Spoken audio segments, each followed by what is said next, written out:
سب سے پہلے تو آپ کو میں ایک چیز سمجھاؤں کہ تحریک چلانے کا مقصد کیا ہے اور تحریک چلانے کی ضرورت کیوں پیش آئی۔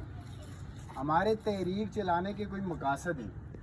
وہ مقاصد ہمارے بنیادی انسانی حقوق ہیں جو غصب ہو رہے تھے، ان کی بازیابی کے لیے ہم نے یہ تحریک کا آغاز کیا ہے۔ آپ دیکھتے ہوں گے اس ٹائم یورپ میں، امریکہ میں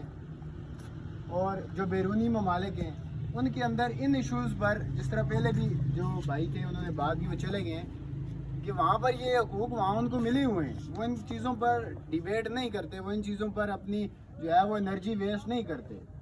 ایسا بالکل بھی نہیں ہے۔ انہوں نے ان حقوق کو لینے کے لیے انہوں نے اپنی نسلیں قربان کی ہیں، ایک لانگ ٹرم انہوں نے جدوجہد کی ہے۔ آپ تاریخ کو پڑھیں تو آپ کو پتہ چلے گا کہ پچھلی صدی کے اندر یورپ کے اندر لوگوں نے قربانیاں دی ہیں اپنے بنیادی انسانی حقوق کو لینے کے لیے، چاہے وہ اس کی صورت میں جب انہوں نے تحریکوں کا آغاز کیا تو وہ روس کا انقلاب سامنے آیا، وہ اس سے بھی پیچھے چلے جائیں تو سب سے پہلے جو بنیادی حقوق کے اوپر جو بات ہوئی وہ فرانس کے اندر ہوئی، انقلاب فرانس وہاں پر برپا ہوا 1889 کے اندر۔ فرانس کے اندر لوگوں نے جب اپنے حقوق وہاں پر ٹیکس لیے جا رہے تھے، بے جا ایکسٹرا ٹیکس وہاں پر بھی لیے جا رہے تھے، تو انہوں نے اس بادشاہ سے مطالبہ کیا کہ ہم ٹیکس دیتے ہیں تو کیا ہم حکومت میں بھی کیوں شامل نہیں ہو سکتے، ہم فیصلہ ساز اداروں میں کے اندر ہماری شمولیت کیوں نہیں ہو سکتی۔ تو وہاں پر انقلابات آئے، تو لوگوں نے اپنے بنیادی حقوق لینے کے لیے یورپ کے اندر، امریکہ کے اندر جو ممالک ہیں قربانیاں دی ہیں۔ لیکن آج ہم نے اس سے 100-200 سال بعد آ کر اپنے بنیادی حقوق کے لیے جو تحریک چلائی ہے، اس کی وجہ یہ ہے کہ ہم پچھلے 75 سال سے ایک غلام قوم ہیں، ہم غلامی کے گٹا ٹوپ اندھیروں کے اندر ہیں، اس لیے ہمیں وہ موقع ہی نہیں دیا گیا۔ ہمارے لوگوں کو جب بھی آپ دیکھتے ہیں نا کسی بھی قوم کے اندر جب مسلسل وہ غلامی کے تاریخ سے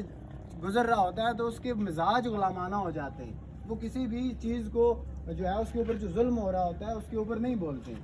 لیکن 75 سالوں کے اندر یہاں میں نام لینا مناسب نہیں سمجھتا کہ شاید دوست سمجھیں گے کہ کوئی وہ پروموشن کر رہے ہیں، یہاں اسٹوڈنٹس تنظیموں نے اس خطے کے اندر جس کو آزاد کشمیر کہا جاتا ہے، اس کے اندر طلبہ تنظیموں نے 60 سال لگائے یہ ایک مائنڈ سیٹ بنانے میں، یہ ایک لوگوں کو حقیقت بتانے میں کہ اس خطے کے اندر ہم محکوم ہیں، ہم مظلوم ہیں، ہمارے وسائل کے اوپر قبضہ ہوا ہے۔ اب قبضہ کس نے کیا؟ غلامی کیا ہوتی ہے؟ ہم سے اکثر لوگ پوچھتے ہیں آپ کس چیز کی آزادی کی بات کرتے ہیں؟ آپ تو آزاد ہیں، آج یہاں پر آپ بیٹھے ہوئے ہیں، آپ کو کوئی نہیں آگے پولیس والا کہہ رہا یہاں سے اٹھیں، کوئی فوجی آپ کے گھر میں نہیں گھستا، آپ کس طرح غلام ہیں؟ تو غلامی آپ کی یہ بھی ہے کہ بیرونی کوئی بھی قوت ہو وہ آپ کے جو حقوق ہیں، آپ کے وسائل ہیں، اس کو بلا واسطہ یا بھلا واسطہ، ڈائریکٹلی یا انڈائریکٹلی وہ آپ کا غصب کر رہا ہو تو لہٰذا آپ سمجھیں کہ آپ غلام ہیں۔ ہمارے وسائل آپ تاریخ کو پڑھیں گے، آپ جو نالج کی کتابوں کو پڑھیں گے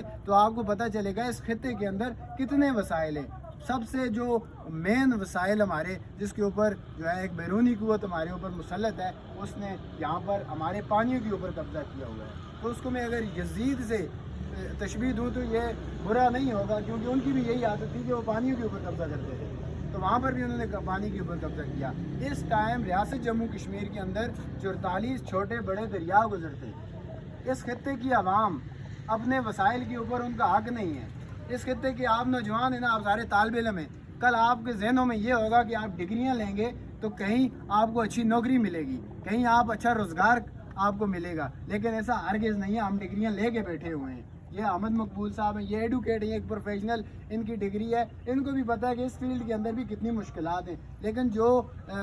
دوسرے ڈپارٹمنٹ سے وہ اگر ڈگریاں لیتے ہیں وہ تو ڈگریاں ان کی کاغذ کے ٹکڑے کے سوا کچھ بھی نہیں ہے، ان کی اہمیت ہی نہیں ہے۔ اس خطے کے اندر لوگ کرپشن سفارش کے تحت وہ